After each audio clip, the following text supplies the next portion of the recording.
What's up, guys, and welcome to another episode of the Yard Podcast. I'm your host, Randy, And I'm your host, Konu.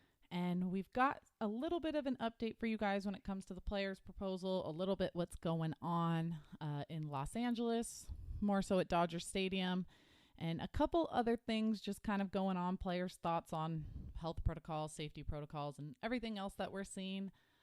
Before we jump into that, I just want to say thank you, as always, to everybody who listens, especially those of you who've taken the time to leave reviews and give us feedback. We really appreciate it. I can't thank you guys enough. Keep it coming. Hit that subscribe button, follow, whatever it is, whatever app. We appreciate all the support we can get from you guys. So, yeah, you can find everything Dodger Yard at Dodger Yard. And then on YouTube as well, we're just Dodger Yard. You could check out the scorekeeping with Alan, LA Dodger Dog. He does scorekeeping videos for us. And then you can find me on all social media platforms at Randy_Radcliffe. And you can find me on Twitter and Instagram at Michael Konu, MyKalKonu. All right, so let's jump into the Dodger news since we are a Dodger podcast. Do you want to start that off and take that with us about what's going on at Dodger Stadium recently? Yes, so recently it came out that Dodger Stadium and Camelback Ranch are opening back up. Those facilities are going to be open for players for medical and rehab purposes. Both facilities are following strict protocols laid out by city and state officials. Uh, Also, the Dodgers are doing a coronavirus testing site at Dodger Stadium in the parking lot, so that's good on them. Los Angeles Mayor Eric Garcetti announced earlier Tuesday that Dodger Stadium will be a coronavirus drive-through testing site. They will be able to test up to 6,000 people per day. They've designed the site so people can move quickly through, so there wouldn't be long lines and a long wait time. So it looks like they're really trying to be efficient doing this, which is good. The city is partnering up with Los Angeles Fire Department and the nonprofit community organized relief effort to help operate the site. There will be big screens around the parking lot to show you videos of how to complete a COVID test. So when you're at the front of the line, you know exactly what to do and do it quickly. Now, the testing site said it should be open after Memorial Weekend, which was this past weekend. So maybe tomorrow. I'm not 100% sure on that. Mayor Garcetti has been encouraging LA residents to get tested, even if you aren't showing symptoms. So, Mom, I know you're listening. Please go to our stadium and get tested. Yeah, You can it's find the all free testing site. testing. So, especially Los Angeles residents, if you're lucky enough to get that free testing, take it. Just go out and get Yes, it. If you think anything, if you're lucky enough with that, just go out and get the test if you can.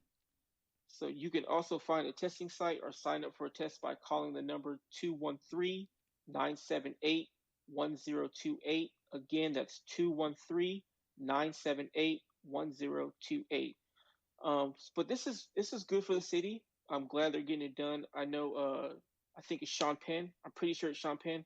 His nonprofit organization Core has been issuing free testing in Los Angeles, so it frees up first responders. So that's great. I'm glad that people are taking this seriously. I'm glad there's a lot of people out there who are willing to help and keep because health and safety is of the utmost importance. And speaking of health and safety, didn't a few Dodgers have some thoughts on MLB's health and safety proposal? Yes, and Walker Bueller is one of those, which I've been wanting to listen to. But also Scott Alexander, we heard from as well. Well, not we, but the fan base in general. Also, really quickly, just a side note, did you know that coronavirus testing site is the largest testing site in California now? I did see that. That's so cool. I thought at first he meant in LA, but it was California. So that's wild. But, anyways, good on the city of LA and good on the Dodgers for helping. So, if you listen to Joe and Oral's podcast this last week, you would have heard Walker Bueller. They asked him his thoughts on the health and safety protocols. So, this is basically what he said. He said, it is what it is. It is what it is at this point. We're all just trying to figure it out. Some people are going to overreact and some are going to underreact, and some people will just act right. And by that, he meant society as a whole. Was not talking about any specific players or fans. He believes finding a middle ground between the people who think the virus is deadly and those who, in his words, you couldn't pay to wear a mask will be tough. Said he's interested if and when they get back out there and seeing how the game really feels and how it looks like and how all of the players decide to interact. One thing they were apparently talking about players, or at least Bueller has been thinking about in his mind, was how are they going to approach this if, let's say, I it could be any team, so I'm not just saying whatever, not just saying the Giants because it's the Giants, but let's say the Giants come to town and let's say the Dodgers are all taking it super seriously. San Francisco, a little bit more laid back. How is that going to work out? That's one question that Bueller had interaction wise, going through the clubhouse. They're all going to have to walk through the same stadium. They do have different entrances, so if the other team isn't taking it totally serious, it's not a huge deal, but you do have to think from the player perspective. They are still going to have hundreds of people coming into their home stadium. So that will have to be, for them, that is something that they are kind of looking at. But he did say he's excited to try and play than he is kind of worried about anything else. That's his top thing, is he cares more about playing right now. Said the thing he misses the most is he thinks there will be a lot of new rules they're enforcing, like being in the clubhouse with teammates. He said to him that connection and chemistry with players will be tough to not. It'll be tough to not have that connection with each other and build that chemistry when the clubhouses are closed down, or you have to have 6 feet in between all of your teammates, or half your team is sitting, well, most of your team is sitting in the stands. So that was Walker Bueller's thoughts on it. Kind of the same as we've heard from a lot of other people. Scott Alexander had a little bit of thoughts on it. He, in an article by Mike DiGiovanna from LA Times. So for those of you that don't know, Alexander has type 1 diabetes. And when he was talking about possibly playing this season, he had said, from what I've been told by our doctors, as long as I keep my glucose numbers in good range and keep myself healthy, then I'm not really at any higher risk. Then he said, if the doctors were to tell me at some point that I was definitively at a high risk and it could be fatal if I were to contract the coronavirus because I have type 1 diabetes, then I would have to seriously consider not playing.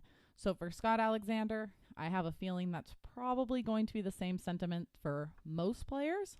But again, we'll just kind of have to wait and see.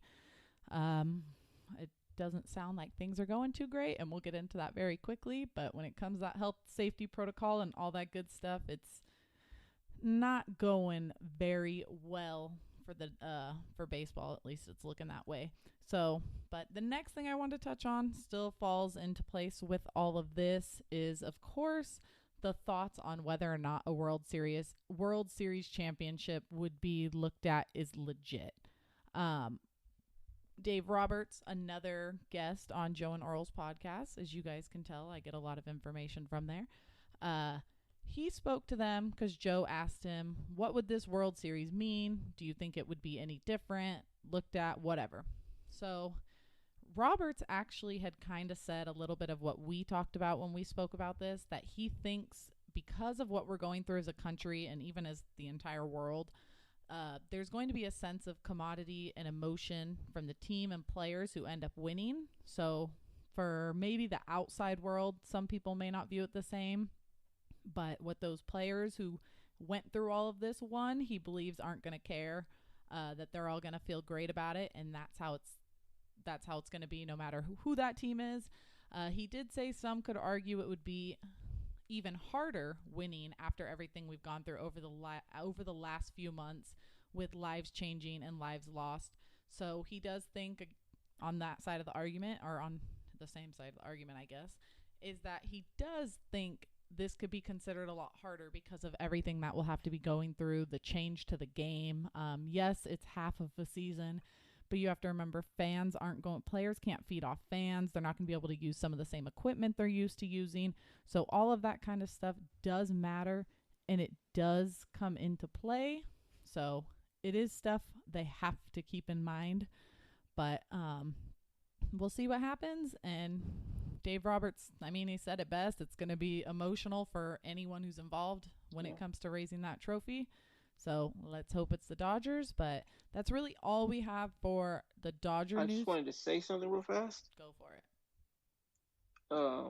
So as Roberts was speaking, I was kind of thinking about ultimately what Oral had brought up, in that it kind of be more memorable because of the tragedy we've occurred that's happened.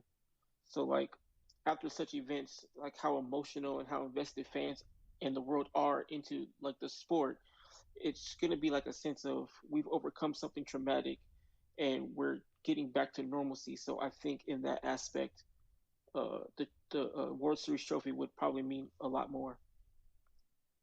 Yeah, I completely agree. So we'll see what happens. For me as a fan, I would not view it any differently. That's still a World Series championship. That's all that matters to me. So we will, I guess, kind of see how the league takes it. As long as the players are happy with it, nobody else should really care. At least that's what I think. So, but you know what? A tweet actually just came through. So I wanted to mention that since we've been keeping up on this. But Jorge Castillo, well, I guess Ramona Shelburne was the first person to report it.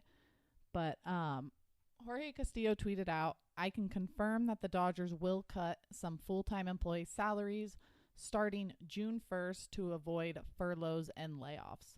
So the Dodgers will be cutting the salary of some of their full time employees starting in what, a couple days, I think it is. June is sometime this weekend.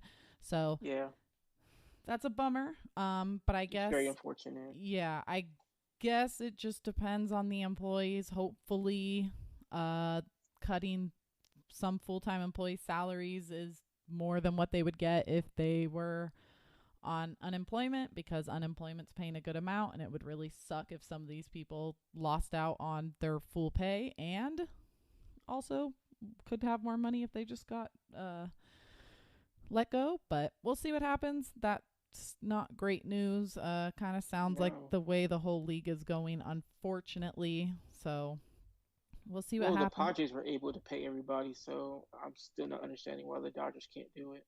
Yeah, that's true. I don't know. It would I really wish there was a way to like understand this stuff more, I guess. Yeah, But I don't know. I as guess long as Stan Kasten doesn't try to explain it to us. yeah, and that never goes well when he speaks. So, but we do have a lot more interesting news when it comes to the MLB stuff. So, do you want to go ahead and start that for us, and then I'll finish it up? Okay, so last week it came out about, you know, altering prep and recovery routines. Like there's going to be no hot tubs and no hitting cages or batting cages. You can't take showers and things of that nature. So the players responded, and their greatest issue is the no cold slash hot tubs, no hitting inside cages. They see this as an increased injury risk and not being able to properly prepare or to recover for the upcoming games. And like I can understand where the players are coming from because it's vital for them to be able to properly prepare and recover for upcoming games. Now I'm assuming this is why there are the taxi cab players, or for that exact reason, like as a precaution for injuries. Maybe the MLB just like assumed there would be injuries because they knew their health protocol wouldn't be of benefit to the players. So they want to be, as cautious as possible because of COVID. And since we are talking about proposals, do you have any news regarding that? Yes, actually. So the owners, they sent out their economic proposal to the players union. Did not go great, kind of the way everything else here is going, but we did talk about the 50-50 shared revenue. However, that was never formally submitted to the players union, so that was just something that was everyone spoke about. They probably knew right away that that wasn't going to happen, so they didn't even bother submitting that to players. But what they did send to players today, this afternoon, Bob Nightingale reported that the owners agreed on a plan that will be sent to the MLB Players Association that includes a sliding pay compensation for player salaries, which means players who make the most money will take the biggest pay cuts, while the players that earn the least will make most of their guaranteed salaries. There's not a confirmed number yet on exactly how much players would be, I guess, yielding, giving up, whatever word you want to use, if they go this route. However, John Heyman tweeted out, again, this is take it with a grain of salt. There is no, like, this is not proven. This is just another source's thing. But he said People involved estimate the best paid stars like Mike Trout, Garrett Cole, Justin Verlander, Max Scherzer, guys like that, Clayton Kershaw, might make about 20 to 30% of their full salary over 82 games plus the season. And he used Garrett Cole an example. So this is how big of a hit this sliding pay scale could be for the big name players. If we do prorated, so Garrett Cole gets paid $36 million this year. If we do prorated, what is that? 18 million? I don't know. I don't do math. 18 million? Yeah, that sounds right. Well, now he'd be getting 9 million. So instead of the 18 million at the prorated amount, he'd get about $9 million this way. So that would allow for the players who don't get paid very much to kind of not take as big of a hit. But it's going to be a massive hit on the players who make a lot of money. And there are talks between the players that they're worried this could be a way to divide the union, because obviously if you're a lesser paid player, you're like, yes, that's perfect, let's go, because they know they're not losing that much money. And then you have these guys who have worked their ass off their whole career to get paid a shit ton of money, and they're going to go, well, sorry, Garrett Cole, you're going to get $9 million even though you signed for $36 million this year. And that could kind of cause a rift between those lower paid players and those higher paid players, because you're going to have pressure from both sides. Play, don't play, get us a better deal, whatever the case may be. So that's not great. And of course the players responded. Well, that of course did not go well, and rarely does. So Evan Drellich from The Athletic tweeted out that the MLB Players Association is very disappointed with MLB's economic proposal today, calling additional cuts proposed massive. League offered to share more playoff revenue, but on balance, those dollars are small compared to what players give up, the Players Association believes. So that was all from Evan Drellich. Players clearly aren't happy. They've said they're disappointed. They kind of feel like it's a slap in the face. We're back, I feel like, at square one. We still have absolutely no info. Apparently, they're still so far apart when it comes to the health and safety protocols. So I feel like the more days go on, we get more confident. But then it's like stuff like this happens, and I feel like we're just, now it feels further. Like NBA has talked about already coming back at the end of July. NHL just announced today that they will be coming back. Football, they never started, so they're kind of just waiting on schedule to see how things go. But you have all these leagues. I mean, granted, you got soccer. I don't know if it's not MLS. I don't pay close enough soccer to tell you between all the leagues and all that good stuff. But you've got soccer playing, you've got baseball in other countries playing, you've got NBA here in the U.S. getting ready, you got NHL in the U.S. getting ready, but yet for some reason, baseball cannot figure it out. So that's bad. That's not good. That's really all I had when it came to what was said. So I obviously have my opinions on it, but before I get too deep, I want to know if you had anything to say on it while that information is still fresh. I just want to clarify one thing. So you said Garrett Cole makes $36 million this year, That's what but it John. would be cut down to 18 and then cut down to 9. Yes. So basically, it keeps cutting it in What half. is that? A quarter of his salary? Pretty a third, yeah, Yeah. a quarter, yeah. Yeah. So it That's keeps what John getting. Heyman said. So I'm gonna double check. You keep talking. I'll double check Garrett Cole's money, but that sounds about right. Okay, well, I mean, we keep going over this every week, and every week it's the same thing. I get it. These billionaires aren't making money from players from fan revenue, so they're losing money. But then, like, what are the players risking their health and their family's health for? They playing just to play? They have lives and families to take care of as well, and they should be compensated accordingly. They're, again, they're the ones putting their bodies and health on the line to play the game, while the billionaires can sit at home safely, comfortably in their own house and watch the game. This is it's frustrating, and I'm sure we're going to be talking about this again next week, and I'm going to be frustrated again next week. So yeah, Good news is They want to start spring training June 10th. For that to happen, next week would pretty much have to be the last week that we would be talking about this without a deal put in place. So, Right. Nightingale said between the next 7 or 10 days if they want to stay on yeah, schedule. for Yeah. July 4th opening day. So, if they want to start on June 10th, they've got about a week to 10 days to figure it out. So, I'm hoping by next episode is our final time talking about this. I kind of doubt we'll have an answer by then. I have a feeling this could come down to like the very last couple days. Teams are opening up stadiums, like you mentioned earlier with Dodger Stadium. A couple other stadiums have started doing it, if not all of them. So they want to play. Players are already getting ready just in case. So who knows? Just not going well. That much I do know, because it never seems to go well when it comes to stuff like No. this. I feel Between like this is just going to keep dragging on and on. yeah, this is like Jeff Passan said on ESPN today. Like, this is the most important kind of thing happening in baseball over the last quarter century. Like, if you really think about it, this is the most important thing to the sport that's happened in the last 25 years since the strike. This could make or break the sport. They have a chance at being the first sport back on TV or in anything during all of this. And if they can't figure it out due to money, while over 100,000 Americans have died, and probably a Right. lot more than that, that's just what's on record. Um, I don't see it going well. I don't know. I just, And isn't the CBA coming up soon too, or the bargain agreement? yeah, after the 2021 season, so it would be the new CBA would be heading into 2022. If they can't figure it out now, how are they going to figure it out then? Oh, it's going to be Because a I'm assuming it's going to be mess. the same issues. Exactly, it's going to be a mess, and there might be a baseball strike then. Yeah, I mean, they'll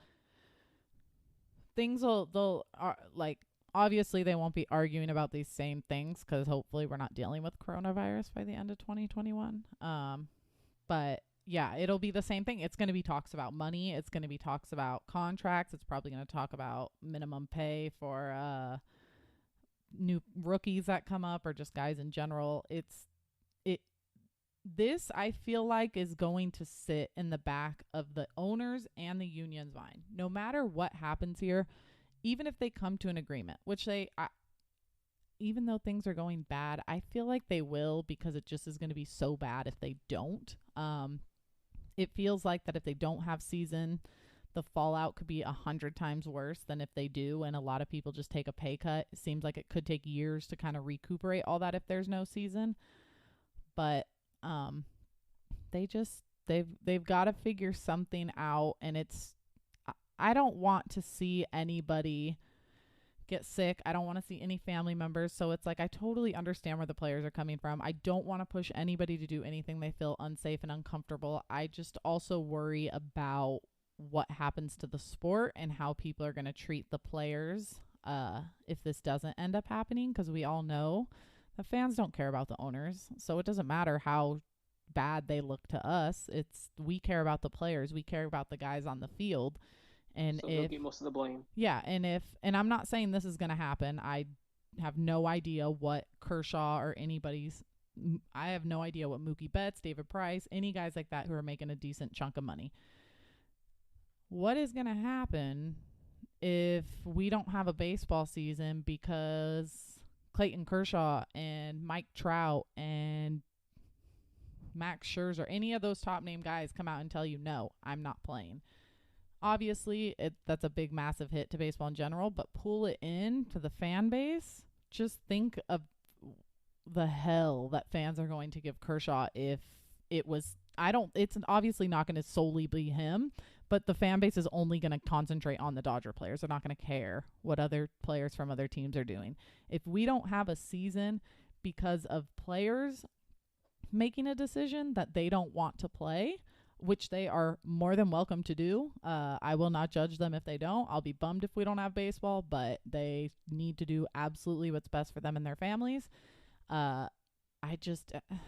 It's going to be so ugly if we don't have season. And that's really the main reason why. Obviously, I want it back for selfish reasons, but selfish reasons aside, that's really the only reason I really want it back.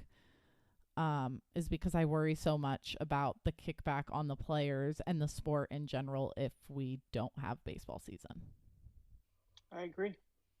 But we'll see. But John Heyman did make a good point that the union, obviously, not a big fan of this proposal, but it is the very first offer. So there can be negotiations going back and forth. I mean, we could hear tomorrow that they struck a deal. I don't think that'll actually happen, but they could be super far apart and then work things out. They might be far apart on health and safety, but if they can come together on money, maybe they'll work out the health and safety as they get through spring training. Who knows? Maybe they do it the other way around, meet at the health and safety. But like he said, it is only the first offer. But he did say MLB, like I mentioned, hoping to start spring training around June 10th. And the sides are determined not to let economics stand in the way of a season. So we will see how much they actually mean that, though, because it's a little different when they say it versus actually. And I'm not talking about the players. This is all about the owners for me. So John Heyman was being logical with reason, and Yeah. he was being semi-positive. Mm-hmm. That's a new one. Yep. I mean, of course, you read the comments. That everybody. You know what? I'm liking these comments though. There's a lot of tired of the owners crying poor. The billionaire owners are the real babies in this situation.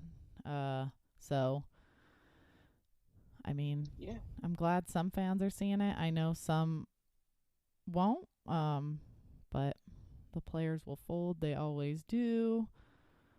Baseball simply doesn't look good. Yeah. So basically all the same stuff we've been reading. But yeah, I don't know. Let's go into something a little bit more fun, since this is obviously not that great to talk about. I've been talking for a while, so I'm going to let you take this one. It's about our Twitter question, so go for it. Okay, so our Twitter question was favorite Vince Scully call, and there were a lot of good ones, but I think the obvious answer, and there was a lot of these, were the '88 World Series Game One, of course. But I took it from at Nine Trapper because he gave most of the quote. Now, I want to say before we get into all of it, like I wasn't alive for this, but the thing I remember most, it wasn't the hit itself, it was the call as a whole. So like Vin is incredibly good at setting a scene and telling a story, and when that moment happens, everything just ties in together like so well. Do you have the clip that you wanted to play? Yep, here it is. All year long, they looked to him to light the fire, and all year long, he answered the demands until he was physically unable to start tonight with two bad legs. High fly ball into right field. She is gone! In a year that has been so improbable, the impossible has happened. So again, he set the stage with the whole all year long they called on him, and all year he let the fire, and all year long he answered the demands. And then the at bat happened, the moment happened, he made that call, and then he sat quiet. He does a great job of after big moments, he makes the initial call and then he just sits quiet and lets the fans at home enjoy what's going on in the stands and enjoy the players and how loud the crowd is.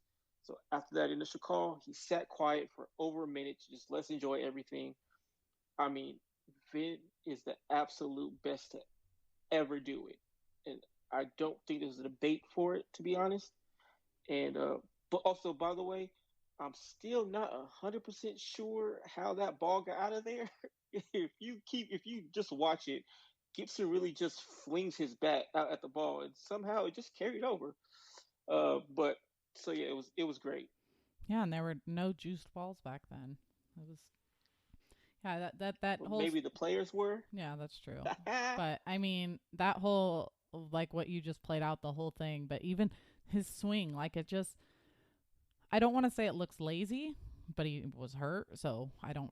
Absolutely. Yeah, it almost looked like a lazy, basically what you're told to do. Just put the ball in play. When there's 2 strikes, if there's anything near the zone, even if it's a ball, you have to swing because you don't know what the ump is going to call. And it kind of looked like that's all he did was just get the bat a little bit out there. And it, oh man. I mean, same thing as you. I wasn't alive, and I can remember that play over and over. It's the only one that obviously really plays in my mind when it comes to Dodgers World Series. But as great of a moment as it is, I will say, no offense to Gibson, I'm really tired of hearing about it. Not in this not in this aspect.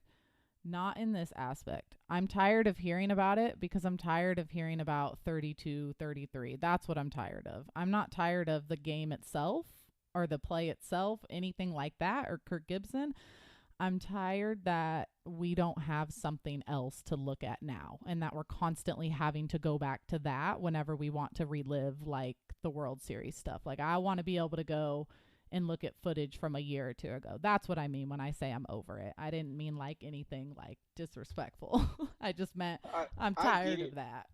But like prior to 17, I mean, the Cubs had to wait like 100 years. Oh yeah. So I mean, at least we're not the Cubs. Oh yeah, no. I mean, it's a selfish thing. At the end of the day, my team has won so many championships that yes, I haven't lived through any, but they've still got way more than a lot of other teams. So no, it is. It's the only play that I expect them to relive because it is the most recent, biggest play out of all of that. I'm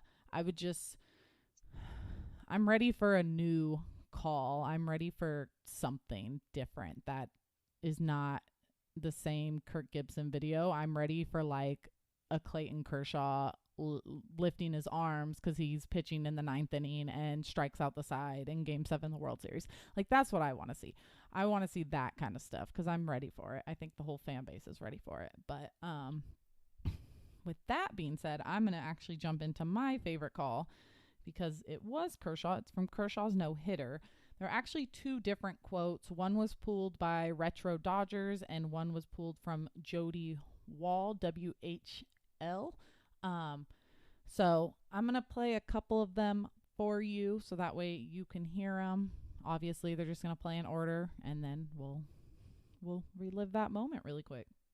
Although we certainly do not believe in superstitions, we would advise you, if you have a friend or 3 who might love baseball, you might give them a call and say, hey, you better tune in the Dodger game. Kershaw is doing a gem. And now, if you don't mind, I'm going to sit back and watch it with you. There's 1 out to go. 1 miserable, measly out. Hang in there, Ellen. Hang in there. Got it. He's done it. Clayton Kershaw pitches a no-hitter, a career-high 15 strikeouts. And then when it's all said and done, he'll escape all the excitement and the noise and talk about a dream come true with his wife, Ellen. Big moment in a young life. So obviously I played quite a few there because I just feel like kind of like what he did with Gibson. He kind of let it as the game went on. He went from just being his normal broadcaster self, giving it to us by saying, as he always did, put it in a fun way, but saying, although we certainly do not believe in superstitions, we will advise you if you have a friend or 3 who might love baseball, you might give them a call and say, hey, you better tune into the Dodger game.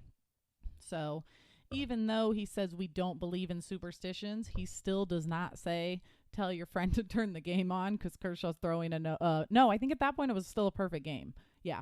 So you just don't say it. He didn't say it. So I thought it was just a good part of it leading up to it. And then kind of the fan side of him coming out when he says, now, if you don't mind, I'm going to sit back and watch it with you. And then, of course, within like the last 2 minutes, you've got the whole there's 1 out to go. You can hear it. He's excited for Kershaw. And then I feel like every single Dodger fan has seen it.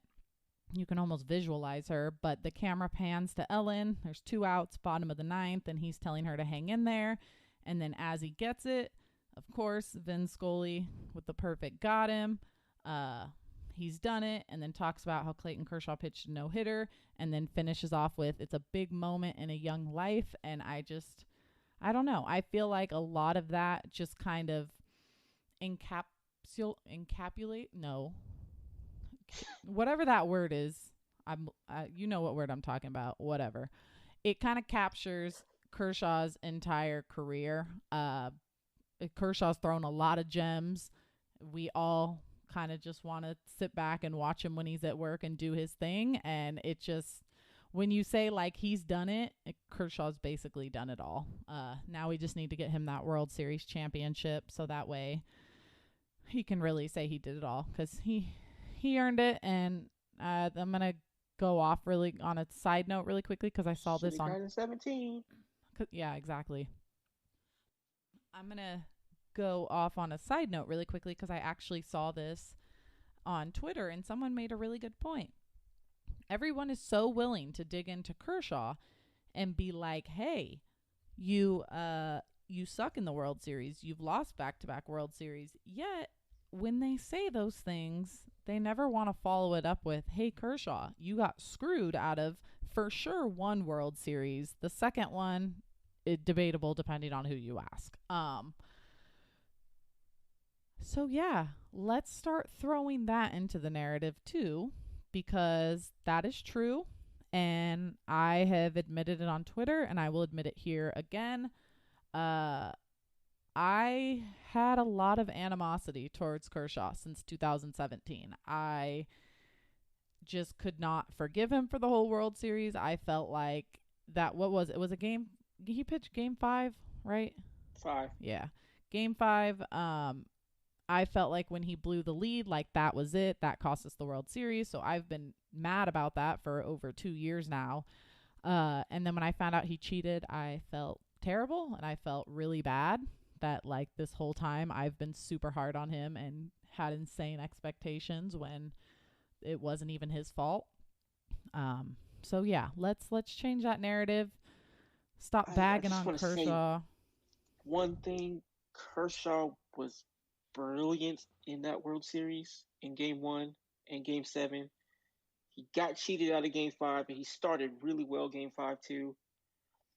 But you said that you blame Kershaw for the World Series loss. I actually blame Jansen. I was going to say that's the other one that comes to mind. After Game 2, I was like, this is over. We're not winning.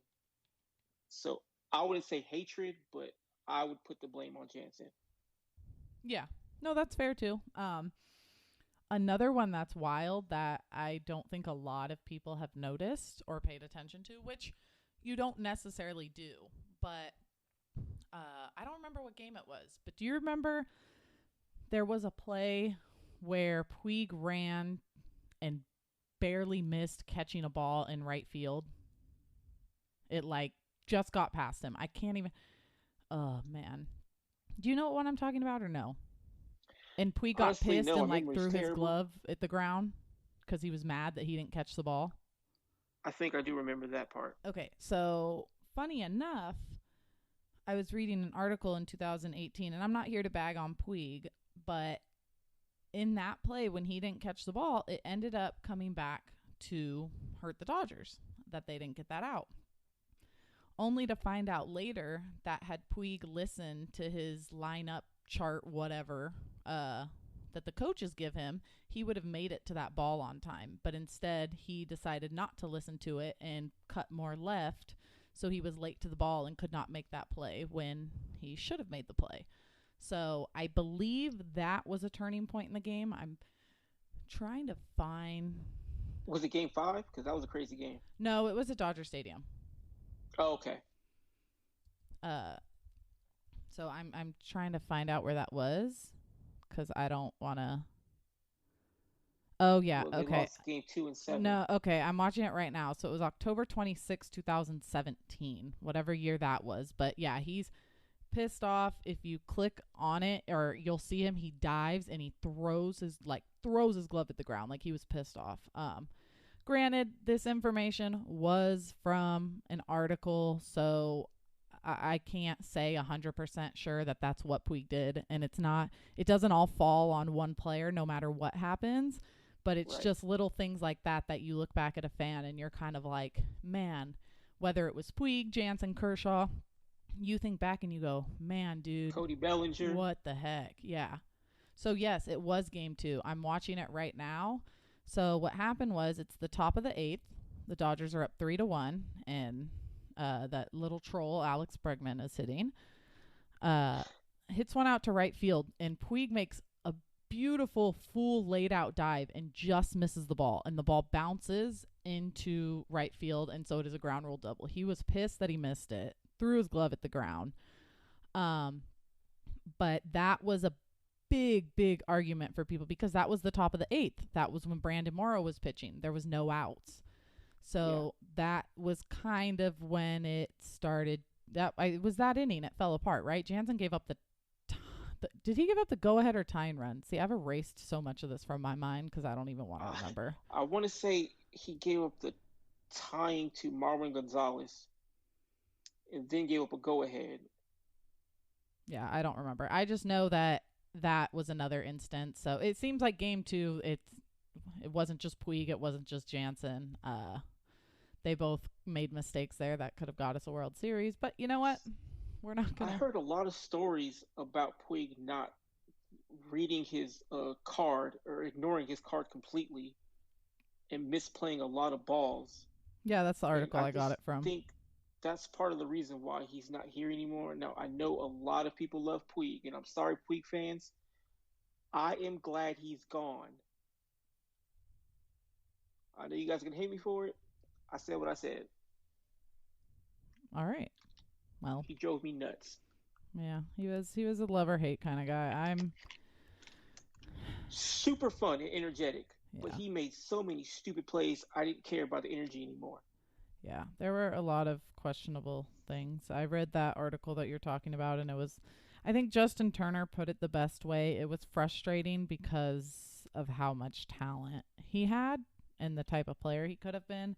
But extremely talented. I would never take that away from him. Yeah, no, he could be a hell of a player. He went through a lot. I don't want to sit here and bag on him. He went through a lot. He did have. I don't think the Dodgers were ever going to be the right fit for him. The way they run an organization, I really believe that they should. He should play for a team that's going to let him be him 100%, because that's what he needs. That's when he's the best player possible. I'm really hoping he doesn't sign with the Giants because I don't see the Giants being that team. And he should go to the Marlins. Yeah, I think the Marlins would let him be him. They let Jose Fernandez be Jose Fernandez. Oh yeah, well in that community it would. Oh yeah, they'd embrace him like crazy. A lot of Cubans, right? Yeah, exactly. Yeah, no, it's a weird situation because he did so much. He came in, but there was like so many back and forth. The good thing was. One thing I will say about him was I could never really get down on him too much because he seemed like a good human being. He was a little bit wild, but it seemed like for the most part, he was at least taking care of his kids with his girlfriend, wife, whatever she is. Absolutely. So I had zero issue with the person. It was mostly just about the plays. Yeah, it's hopefully whatever he's doing, he's going to be with the team. I think it will be the Giants, but we'll see what happens. That's going to be sign him, Jeter. That's going to be weird. That's going to be really weird if he returns to Dodger Stadium with an orange and black uniform on. I don't know about that. He'll get cheers, of course. Oh yeah, he will. He'll get cheered. I think he'll get cheered and he'll get booed. I remember the first time, especially since he's signing there on his own. I'll remember the first time Matt Kemp came back, and the very first at bat, everybody stood, clapped. It was opening day 2015, I want to say. Everybody clapped. Second at bat he came up, everybody booed. So I have a feeling that's what would happen with Puig. You give him the welcome back kind of clap, and then after that he might not. But we'll see. Whatever. I missed his first game back with the Reds. Was he cheered? I would assume so. Oh, yeah. Okay, yeah. But the thing is the fan base always does the whole Puig, and it sometimes sounds like boos, so you can't really tell, which is a good thing for him. Like, you can't tell if they're cheering or booing you. It all sounds the same. So, but anyways, good luck to him, and hopefully he ends up on a team, and hopefully we have baseball soon. But we're almost done here, so I'm going to jump into our positive podcast moments that we do every week. Just stuff that's going on around baseball, what our players are doing, stuff like that that's helping in the community, because nothing is very positive right now. So we're going to do this. First thing first, congratulations to the Dodgers, more so the Los Angeles Dodgers Foundation. ESPN nominated them as a finalist for the Sports Humanitarian Team of the Year. The Sports Humanitarian Team Award represents a sports club or team that demonstrates how teamwork can create a measurable impact on a community or cause. The winner will be able to direct a $100,000 grant from ESPN to the qualified charity related to the award-winning humanitarian efforts.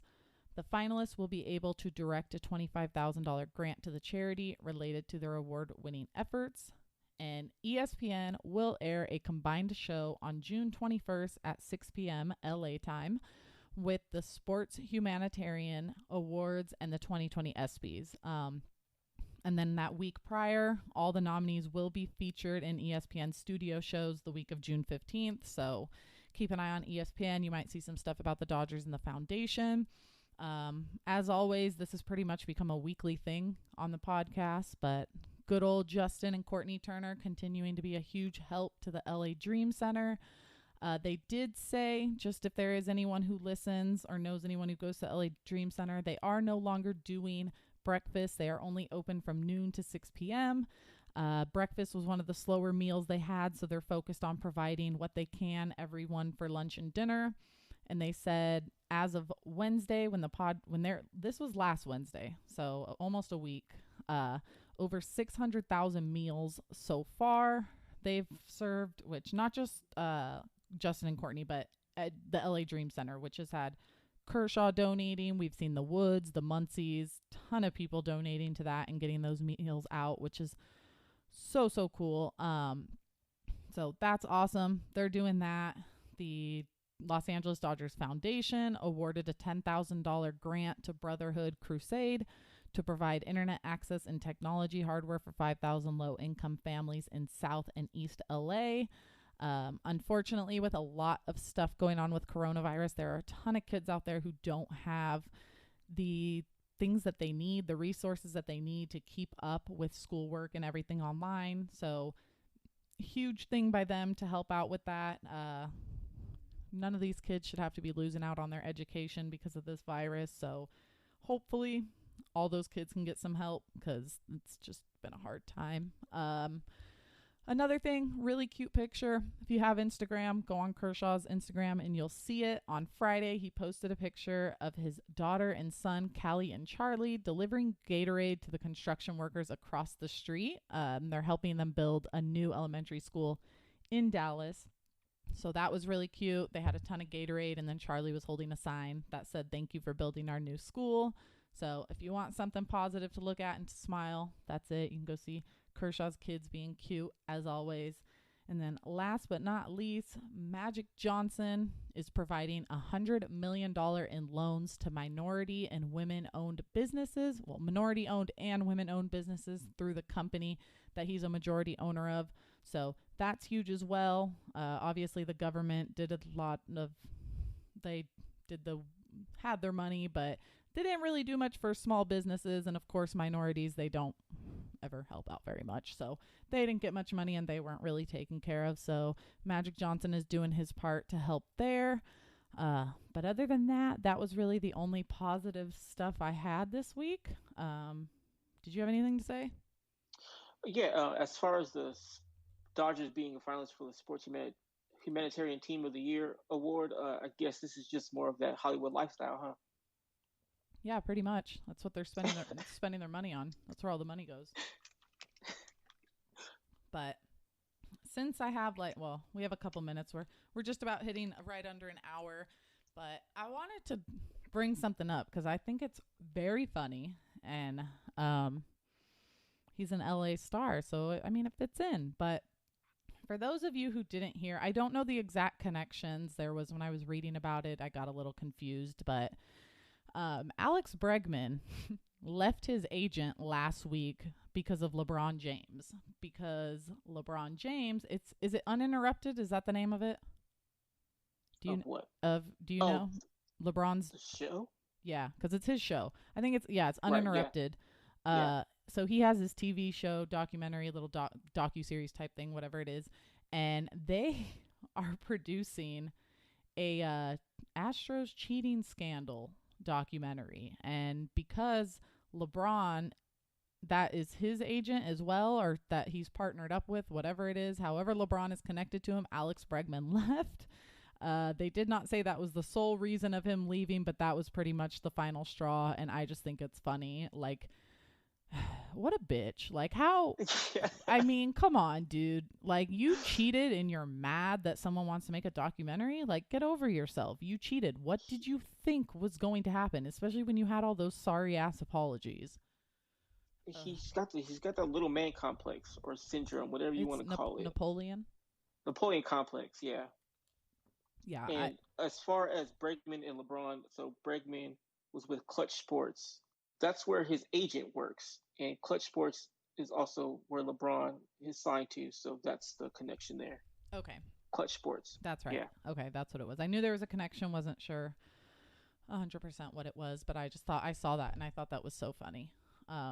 Because LeBron even tweeted out when the whole cheating scandal happened how pissed off he was. And so it made it even better. And it makes it, I mean, it's another thing added on when it's an LA star doing it. So it's not just like it happens to be like, I don't know, like Steph Curry happening to do it. Like, it's the Los Angeles Lakers when you cheated over like their baseball team. So I think that's great.